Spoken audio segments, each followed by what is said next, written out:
ఉద్యోగ భద్రత కల్పించాలి. స్కీమర్కర్ల ఉద్యోగ భద్రత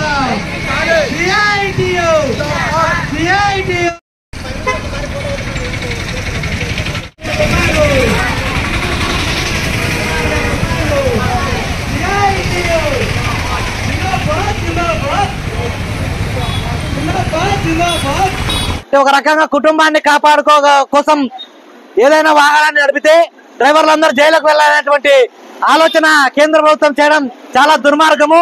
కాబట్టి ఇప్పటికైనా కానీ కేంద్ర ప్రభుత్వము న్యాయ సంహిత చట్టాన్ని వెంటనే ఉపసంహరించుకోవాలని, కార్మికులందరి కనీస వేతనము 26,000 రూపాయలు ఇవ్వాలి, ఉద్యోగ భద్రత కల్పించాలని, అదేవిధంగా ఈ రోజు అధికారం మారినప్పుడల్లా తమ సన్నిహితులు తమకు అనుమాయులుగా ఉన్నటువంటి వారిని ఉద్యోగాలను తీసుకునేందుకు అక్రమంగా తొలగిస్తున్నారు, రాజకీయంగా వేధిస్తున్నారు. కాబట్టి ఇది ఇబ్బందులకు గురి చేసేటువంటి అంశము. కాబట్టి ఇప్పటికైనా కానీ మీరు ఏదైతే గత ఎన్నికల ముందు హామీ ఇచ్చారో వాటన్నిటిని పరిష్కారం చేయాలి. కానీ ఈ విధంగా అక్రమ తొలగింపులు ఆపకపోతే తగిన మూల్యము చెల్లించుకోవాల్సి వస్తుందని CITUగా హెచ్చరిస్తున్నాం.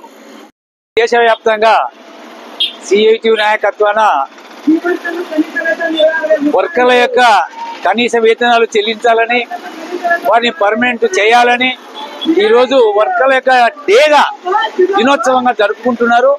ఈ సందర్భంలో అయినప్పటికీ కేంద్రంలోనూ రాష్ట్రంలో ఉన్నటువంటి ప్రభుత్వాలు కార్మిక వర్గాన్ని ఇబ్బంది పెట్టే ఆ 4 చట్టాలను ఎత్తివేయాలి. అంతేకాకుండా స్కీమ్ వర్కర్లే కాకుండా సహజంగా చేతుర్తులు చేసుకుని జీవించేటువంటి గౌండాలు గాని హమాలీలు గాని చేతుర్తులు చేసుకునే వారికి ఎటువంటి రక్షణ లేదు.